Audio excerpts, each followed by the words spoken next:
Help me reach 7,000 subscribers.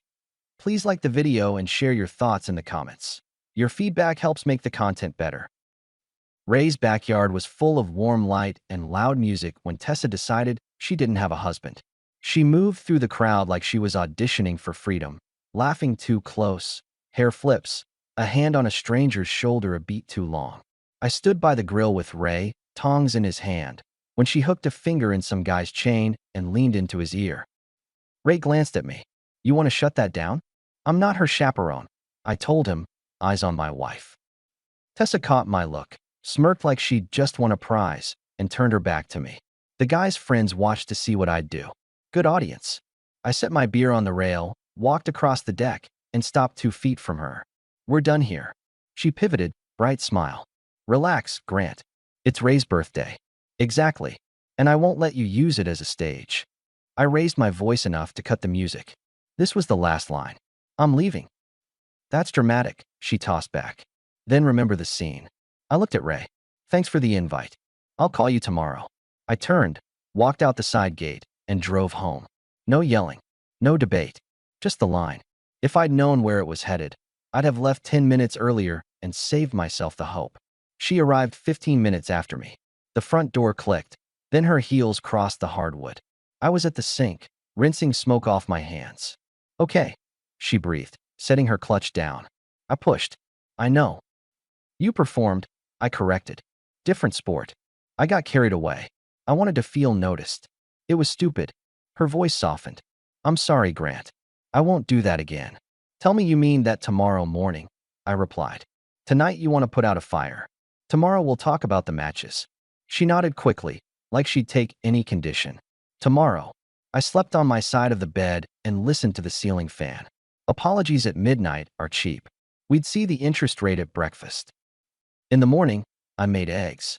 She hovered at the island in one of my shirts, quiet as if silence could be a down payment.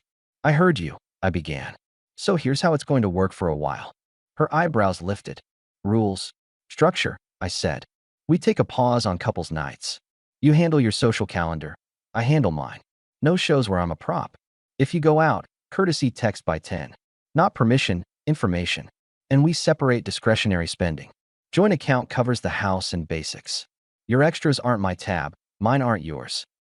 "That's a lot," she said, reaching for a mug. "It's basic. Respect is easy until you have to show it." I apologized. She reminded me, more steel in her voice now. "Accepted," I said. "And this is me making sure we don't repeat the same scene." She took a sip, studied me over the rim. "You're punishing me." "Wrong word. I'm protecting the marriage from your boredom." Her mouth opened, shut. "So the camping trip with Jenna and Ray next weekend?" "Not going," I answered. "I'll tell Ray today." She let out a small laugh. "You're serious." I put my fork down. "Tessa, I'm not competing with strangers at parties to get my wife's attention. I'm not auditioning at home either. These are my terms for calm." She stared at the countertop, then at me, like she was calculating how far to push. "Fine. Good. Last thing," I added, wiping my hands. "No jokes about me in front of your friends for a while. If you want to talk about me, talk to me." "So I can't joke?" She tilted her head. "Are we in a courtroom now? You can joke. You can also read a room. Choose wisely." She rolled her eyes and walked to the living room. I sent a quick text to the group chat, pulling the plug on the camping trip. "Work and timing. Rain check." Within a minute, Jenna replied with a thumbs up. Ray added a shrug. And then, of course, Tessa chimed in. "Grant's in his responsible era." I put my phone down. Public is public. Jenna called. "You two okay?" "We will be," I told her. "I'm resetting a few things." "Copy that. I'll keep Ray out of it." She paused. "Tessa's been restless." I noticed. Work was a relief. Sheetrock and schedules don't play games. Around noon, the shop bell rang, and Tessa walked in with a paper bag. I brought lunch. She set it on the workbench like a peace offering. "Turkey and avocado. Your usual." Dan, my foreman, looked up from the cut list, threw me a glance, and headed out to the yard with a stack of studs. "I can feed myself," I said, but I opened the bag. It was actually my usual. She knew. "I meant what I said last night," she went on. "About stopping the nonsense." "Good," I replied. "You'll have plenty of chances to prove it." She reached out and straightened a tape measure by my elbow, small neat touch. How about dinner Friday? Just us. No phones. That works, I agreed. Home. Keep it simple. Home is fine, she said a little too quickly. I'll cook. She kissed my cheek on the way out like we were in a commercial. Dan came back in as the door shut. You two on a truce? He asked deadpan. We're on a test, I said. Same thing, he muttered, penciling a note. Then he added, you know last week when the crew was over at your place helping with the fence? Tessa joked about your leash being long that night. Figured you should know. Appreciate it, I told him. The leash broke. I spent lunch moving my direct deposit to a separate account and switching the gas card to personal. Not dramatic, not secret, adult logistics. I texted Tessa a heads up. I've separated discretionary spending for now. How stuff stays joint. We'll review in a month. She answered with a thumbs up, then a heart. Then, totally understand. Proud of you being so organized. At 5, she called. Becca invited me to a housewarming tonight. I told you I'd cook Friday, but today's nothing. You mind? Do what you want, I answered. I'm heading to Mark's garage to help him with his carburetor. Don't wait up. Okay. She paused. We're good. We're what I said we are, I replied. Respect and clear lines. At Mark's, a radio played classic rock too low to drown the hum of a trouble light. He wiped his hands and squinted at me over the hood. Heard you caused a stir at Ray's. I left early, I said, handing him a wrench. He grinned. That's one way to cause a stir. We worked in companionable silence. The carb sat on the bench like a stubborn puzzle. Around 9, Tessa's text popped up. Home by 10, promise. Be safe. Promise. Better than nothing. I put the phone face down and kept tightening bolts. Saturday afternoon, we hit Jenna's barbecue, neutral ground, and Tessa tried on a different costume. She stayed near me, passed me a plate, laughed at my dry comment about Ray's secret rub like I was charming again. She leaned into my arm for a second. I let it happen because it cost me nothing. Becca showed up, all bracelets and commentary, and locked onto Tessa. So, Mrs. Responsible Era, she teased, loud enough for the table. How's life with Grant's new spreadsheet policy? Tessa glanced at me, then at Becca. He thinks structure is romantic, she said, sugar on the edges. My phone now has a curfew. A couple of people laughed. Ray threw me a look across the patio. I put my cup down. No curfew, I corrected, voice even. Courtesy. Works both ways. See, Becca said with mock sympathy. Mutual courtesy. Adorable. Becca, I said, meeting her eyes. If you don't have anything useful to add, grab another burger. Her mouth snapped shut. Jenna coughed into her cup, hiding a smile. Tessa's smile thinned. That was unnecessary. Public comments get public answers, I replied. That's how we're doing it now. Ray flipped a sausage and muttered, fair. After the plates were cleared, Tessa touched my arm. Can we not turn my friends into referees? You open the arena, I said. Close it. She nodded tightly. Noted. She did try, for a few days. She woke me with coffee, put her phone face down at dinner, asked about a bid I'd been chasing. When I mentioned an early inspection, she said, you've got it. Like she'd switched teams and memorized the chant. Friday came. Dinner at home. She cooked salmon and put on a playlist that sounded like a waiting room. We ate in relative calm. This is nice, she said. It is, I agreed, and it was, in a small way. Halfway through, her phone buzzed on the counter. She glanced at it, then at me. Work. Let it wait, I suggested. It's the new vendor. I'll be quick. 2 minutes became 12. She came back, apologetic smile. Fire put out. The house is full of water lately, I said. Don't start, she warned. I already started, I replied. And I'll finish. If this works, great. If it doesn't, you'll know because I'll leave, not because I'll nag. She swallowed that, the edges of her mouth tight, then reached for my hand. I'm trying. So am I. The next week, I said another line without drama. We'd been doing Sunday brunch with her yoga crowd. I canceled. Sent the group a simple note. Taking a break from group Sundays. Catch you in a month. Tessa read it, then stared me down. You're dismantling our life, she accused. I'm rebuilding the part one can stand in. I said. You can be in it. But not like before. Midweek, she arrived at my shop again, this time with a bakery box. She moved slower, lighter touch. I know I've been restless, she said, voice low. I'm bored, Grant. Not with you. With us. There's a difference. There used to be, I said, flipping a blueprint. Now it's a distinction without a difference. She opened the box. I'm trying to put the air back in the tires. Good. Keep pumping, I said, and she smiled despite herself. That was her first soft turn. The second came quick, louder. Saturday morning she showed up in the yard, hair pulled back, no makeup, my college hoodie on her shoulders, and helped me spread mulch. She cursed at the wheelbarrow, laughed when it squeaked, and high-fived me at the end like we'd won a small war. After a shower, she curled against me on the couch for a movie and barely checked her phone. A different woman, all weekend. I didn't trust it. I enjoyed it like you enjoy weather, grateful for sun, still keeping the storm windows. 2 weeks later, Jenna hosted a small dinner, wine and lasagna, 6 of us around the table. Peaceful, until Becca couldn't help herself. So, how's the new regime? She prodded, spearing a tomato. Any infractions? Tessa smirked. He keeps an Excel sheet, she said.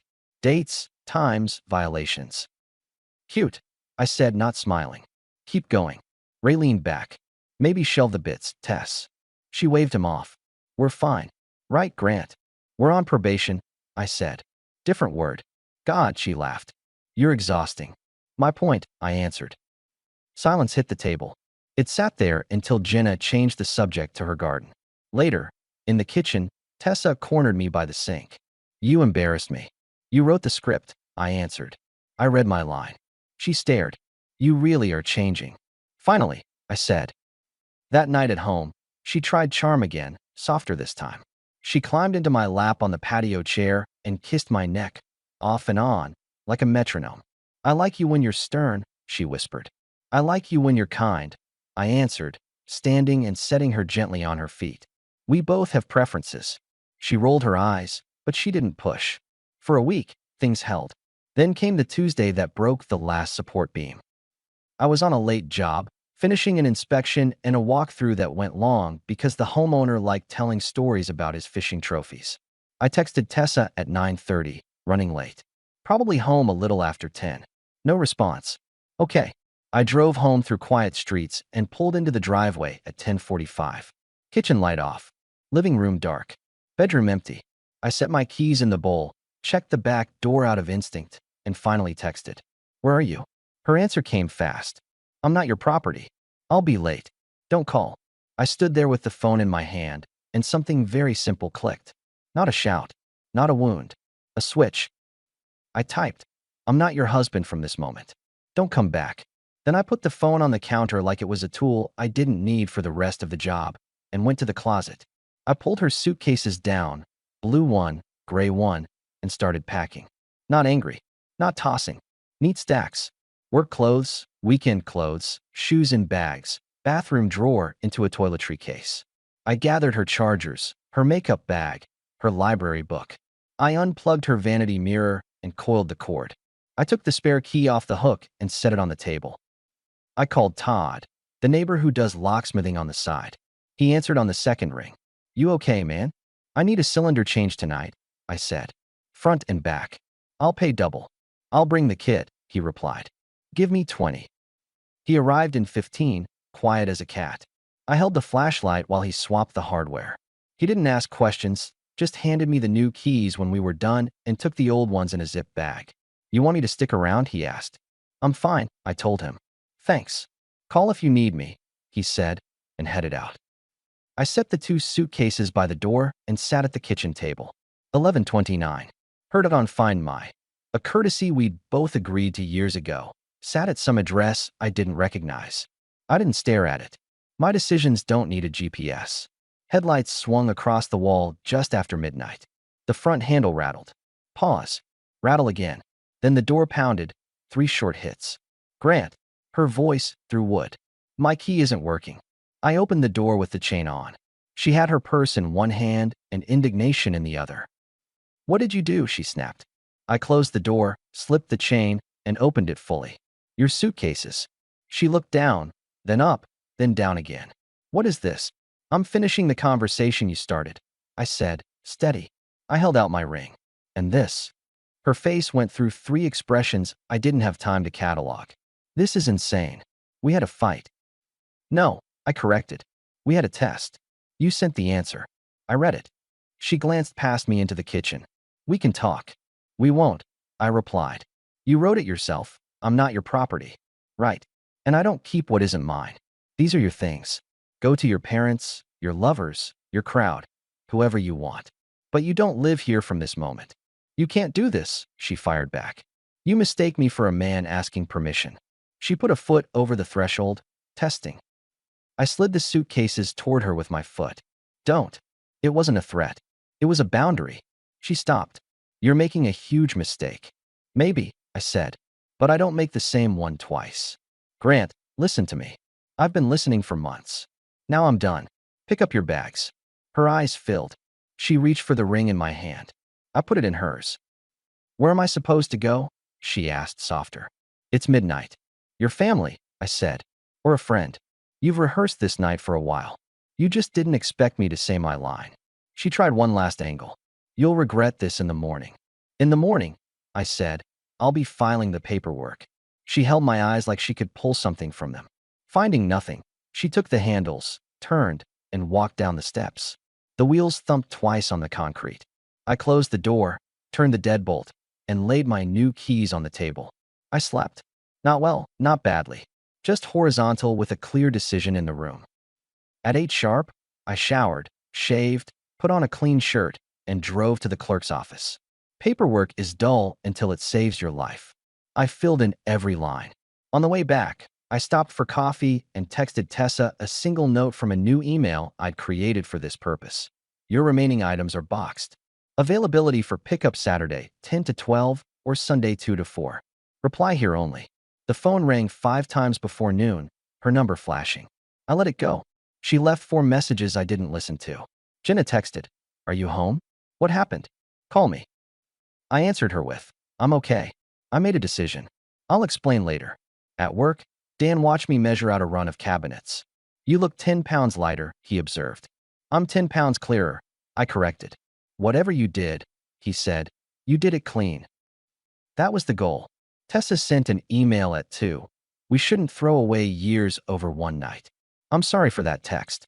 I was angry. Please meet me. I replied, We're not throwing anything. We're setting it down. Saturdays 10 to 12 or Sunday 2 to 4 for the rest of your things. At 6, Ray called. I answered him because Ray deserves answers. I heard, he began. I know, I said. You sure? I'm sure, I replied. I gave her every chance. I put a fence around us. She climbed it. Silence. Then, you need anything? Dinner, I said, surprising myself. Something stupid and greasy. He laughed once. On my way. He and Jenna showed up with paper bags and quiet faces. We ate at the island. Jenna finally asked, Did she really? She sent me a message, I said. I sent one back. Then I followed it. Jenna rested her chin on her hand. She keeps calling me. You can answer if you want, I told her. Just don't carry messages. I'm not negotiating. We won't, Ray promised. Saturday morning, Tessa's dad pulled up in a pickup. He's a decent man who likes hunting and not talking. He looked at me like he'd seen a lot of young men think they were strong. I looked back like I finally was. She in the truck, he said. I figured. He nodded at the boxes. This all of it. For now, I said. The rest is in the garage. Tools, blender, the framed prints. If I missed anything, email. I'm not playing hide and seek. He took a breath. You too. Sir, I cut in. I respect you. I won't discuss your daughter with you. I'll carry the heavy stuff and hold the door. That's all. He studied me a second more, then nodded once. We moved the boxes. Tessa stayed in the cab, sunglasses on, not looking up. Her dad closed the tailgate and stuck out a hand. Good luck. You too, I said, and meant it. By Sunday evening, my house felt like a place again. Quiet. I sat on the porch and listened to nothing important. The sky did what it always does without me giving it instructions. The week after, I blocked her number. She found new ones. I blocked those. She emailed. I replied only to logistics, dates and times, receipts for the utility split, a short note about forwarding mail. I never answered a sentence that started with why or please or remember. Her friends tried a few times. I didn't make them my problem. A month later, papers arrived back stamped and real. I signed the final signatures. The house stayed with me. The truck, obviously. Half the savings, clean math. We never had kids, no pets, no shared business, just a mortgage and habits. Habits are harder, but at least they don't hire lawyers. I threw myself at work. Took the bids that made sense, said no to the ones that looked like headaches. Dinner with Ray on Wednesdays became a thing. Jenna roped me into fixing a shelf that had been crooked for 2 years. I bought a secondhand smoker and learned it well enough to feed people without poisoning anyone. On Saturdays, I hit the gym early, the grocery after, and the hardware store with a list. A quiet life isn't dull if you build it right. I did try dating. Coffee with a nurse who laughed like she didn't know anyone. Drinks with a lawyer who asked sharp questions and paid for the second round. A hike with a teacher who hated small talk and loved trail maps. Nice women. Nothing stuck yet. That's not a failure. It's pace. Every few weeks, Tessa tried a new angle, an email, a message through Becca, a handwritten note left in the mailbox like we were in a movie. The lines changed, but the goal didn't. Pull me back into a place where disrespect felt normal. I ignored it all, politely. That's a thing people forget. You can ignore politely. It's not cruel. It's clear. I ran into Becca once in the grocery store. She stared at my cart like my milk was a confession. So you're really done? I was done the night she texted me I didn't own anything, I said. I took her word. She didn't mean it. She typed it. I answered. That's enough. She shifted, tried for leverage. She's not doing great. I believe it, I said. Choices have invoices. Becca blinked. You're colder than I expected. I'm warmer to myself than I used to be. At the end of summer, Ray and Jenna hosted another barbecue. Smaller crowd. No shows. We ate ribs off paper plates and told stories that didn't need villains. Halfway through, Jenna looked at me over the rim of her cup. You good? She asked. I'm better, I told her. You think you'll ever talk to her? I talked, I said. I finished. Everything after a period is noise. On the drive home, the windows down, the truck felt like mine in a way it hadn't in years. My phone sat quiet in the console. My house was where I left it. My bed was squared away with 2 pillows and 1 head. Peace isn't dramatic. It's just the absence of stupid. People like to think a man leaves when he's angry. I didn't. I left when I was completely calm. She had told me clearly I didn't own anything. I agreed, and I returned what never belonged to me. The job of carrying both sides of a marriage alone. I keep my keys on the hook by the door now. I make my coffee the way I like it and leave the cup in the sink until I have time. I answer texts from people who mean their words. I look at women who look back with respect. I don't spin stories in my head about someone changing if I just hold out my hands. I'm done holding out my hands. If the right woman shows up, I'll recognize her. She'll speak to me like a partner and not an audience. Until then, I'm good. I'm at my table, in my house, with my quiet and my schedule and my ring-free finger, living a life that fits me like my own jacket. As for Tessa, I hear things. She moved into a rented townhome across the river. She traded the yoga crowd for a new set of people who use different words for the same games. Her photos look like she's chasing light with a net that has a hole in it. That's not my assessment. That's just what it looks like from across a room I'm no longer standing in. Sometimes a line isn't for the other person. It's for you. Mine was simple. I won't be insulted in public, negotiated in private, and expected to smile in pictures. I won't do auditions in my own home. I won't carry 2 people alone. When she told me she wasn't mine, I heard the freest sentence in the world. Right? I told her at the door. You're not. And I'm not yours either. Door closed. Locks changed. Paper signed. Life resumed. And your subscription isn't set up yet. Your like's still missing.